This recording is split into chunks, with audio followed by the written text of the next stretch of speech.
As we await the release of the next Magic the Gathering product, we find ourselves in a space where Wizards of the Coast is trying to do something that they've done before. It's an old trick in their bag at this point.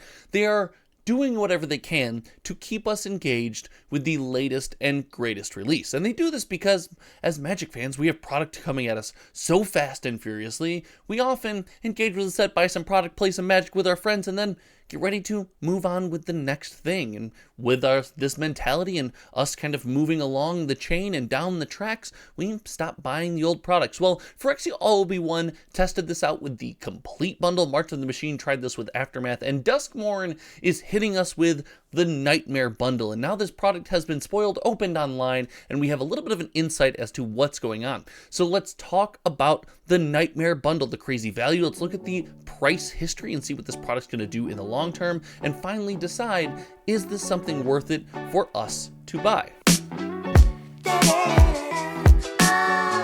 I will say that regardless of our analysis in this video or any kind of in-depth talking points we get to, if you like the product, if you're a big fan of Duskmourn and you got this at a price that you deem fair and fun and works for your budget, then it's a good product to buy.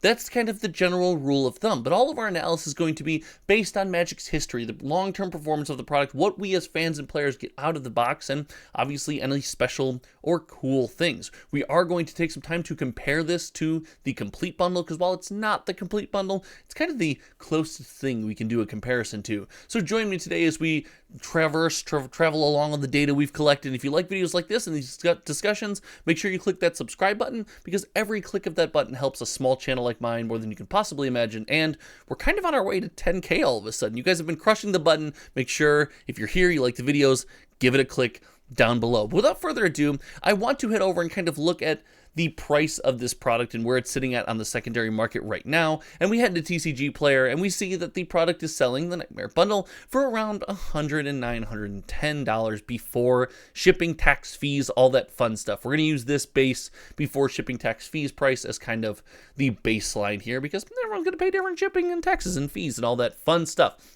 But the product is also selling in fairly frequent numbers. And if we head over to cardboardfinance.com and we take a look at Duskmourn, the set as a whole, we see that it's actually the 5th best-selling product in the lineup. We see this product is selling a ton. We are selling a bunch of Nightmare Bundles, and people are going back to the well and buying them for a fairly high average price since their life on TCG Player of $98.06. But that price has evolved over time. That it's not a price that just suddenly popped up and happened. And if we take a look at the history of the Nightmare Bundle, we do see that it started at around $74, $75. And this price has gone up and increased over time. And in the month of October, we are selling a good number of these products. But we still see the big pre-release bump that we see for almost every Magic the Gathering set. And that bump is Magic sells up to its release. This is a TCG standard. This isn't just Magic, but happens to Magic more drastically because of the rapid release cycle. But a TCG comes out, it releases, people buy a bunch of it, and then fans who want to revisit it or go back to the well buy slowly smaller amounts over time.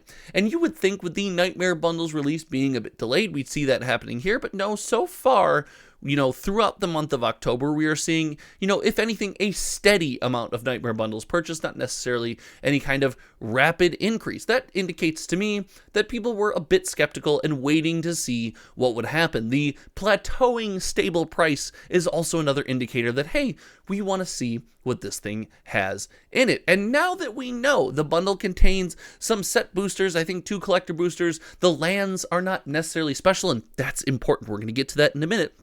But then a promo pack with special art cards and I believe the possibility of some of the movie poster horror themed art that you can pull from this set, this Ghostbuster themed mini art subset.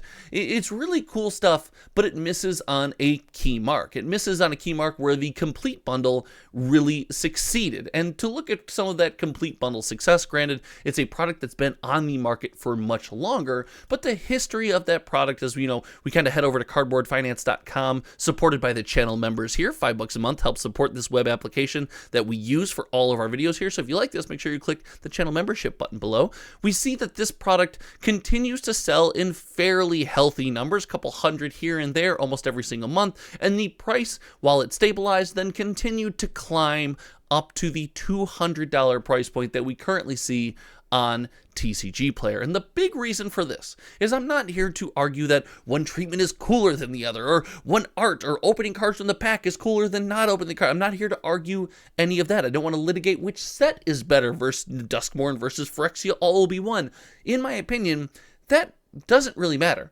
The big factor here is the complete bundle contains something that every single Magic the Gathering player, fan, and collector could make use of. The idea of special lands is something Wizards of the Coast has beaten into the ground over time. Every single set that comes out has a new special art, treatment, foil, something for the lands, so it's rare to see a special land treatment stick. But Phyrexia all will be one, and their complete bundle broke the mold and made a land that the players, collectors, and fans just coveted. We had to have these things in our hands. Heck, if I go to any kind of convention, show, or anyone has displays out, these lands are almost always sold out. They go out as fast as they come in, and people are looking to build sets of them for draft lands, commander lands, cube lands, whatever it might be. And this is vastly different than something like the Nightmare Bundle, where in the pack you are looking to get special treatments of cards that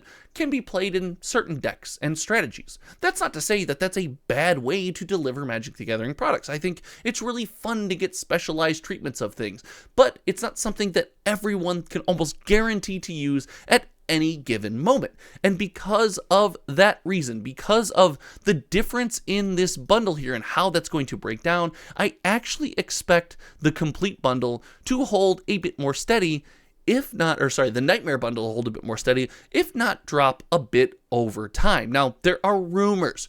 That's what we do, tinfoil hat on this channel. If you've been around for some tinfoil hat theories, let me know in the comment section, because this is where things can get a bit fun. There have been some rumors that there's more of them printed. It's more readily available. The complete bundle was admittedly like super rare or hard to come by, and nobody knows if that's true or not. Heck, Magic was actually in a rougher time period when the complete bundle came out, so there's an argument that, well, you didn't have to print as many because there weren't as many people just buying boxes. Products weren't selling as well. But the idea that a collectible item, something that feels limited, that feels collectible, the transition that Wizards of the Coast has made to the collector booster box, where it's limited, it's not just print like crazy, it's always out there. The idea that this product is actually limited does go a long way with our fans. And whether you like it or not, whether that speaks to you or doesn't speak to you, the limited nature of products helps move the price of products, because we are in a collectible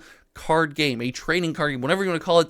Value of the cards and the products matters to a large portion of our community. But for this reason, I expect the Nightmare Bundle to be, it's a good product if you can get it at a good price. I know that I pre-ordered a couple from local game stores that I support around me at a good price, and I would love to, continue to buy them. I don't want to buy I'm not that person that goes and buys anyone. I buy a couple here, buy a couple there, and add them to my shelf and go on with my day so people can collect them. But I think it's a really cool product. I don't expect it to perform as well as the complete bundle. I actually expect it to be a little stable and maybe drop a bit post-release. I think pre-release we're still going to see another little uptick, as the product is yet to come out and people are always excited for new Magic the Gathering products being released. But again, be careful buying this one. If you didn't get it on the complete bundle and like, oh, I'm going to speculate, I'm going to make all my money, just be careful. I don't think that's the case here, but hey, none of this is financial advice. It's just my plan with my money and the way I see the world around me. You can obviously feel free to disagree. In fact, I love conversations like that in the comment section below.